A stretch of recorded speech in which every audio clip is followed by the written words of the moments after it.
आज शरद पवार आणि छगन भुजबळ एकाच व्यासपीठावर येण्याची शक्यता आहे। मंत्रिमंडळात स्थान न मिळाल्याने भुजबळ नाराज आहेत। या पार्श्वभूमीवर छगन भुजबळ आणि शरद पवार एकाच व्यासपीठावर एकत्र येणार असल्याने राजकीय वर्तुळात चर्चा सुरू आहे। सावित्रीबाई फुले यांच्या जयंतीच्या निमित्ताने चाकण येथे कृषी उत्पन्न बाजार समितीत महात्मा फुले आणि सावित्रीबाई फुले यांच्या पुतळ्याचं अनावरण होत आहे। यावेळेला शरद पवार आणि अजित पवार गटाचे नेते छगन भुजबळ हे दोघेही एकत्र येणार आहेत। भुजबळ नाराज आहेत, मंत्रिमंडळात त्यांना स्थान दिलेलं नाही।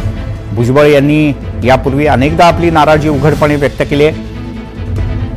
जहां नहीं चैना वहां नहीं रहना असं विधानही भुजबळ यांनी थेटपणे केलं होतं। या सगळ्याच्या पार्श्वभूमीवर शरद पवार आणि छगन भुजबळ यांची एकाच व्यासपीठावर येणं, एकत्र गप्पा मारणं या सगळ्या गोष्टी महत्त्वाच्या आहेत।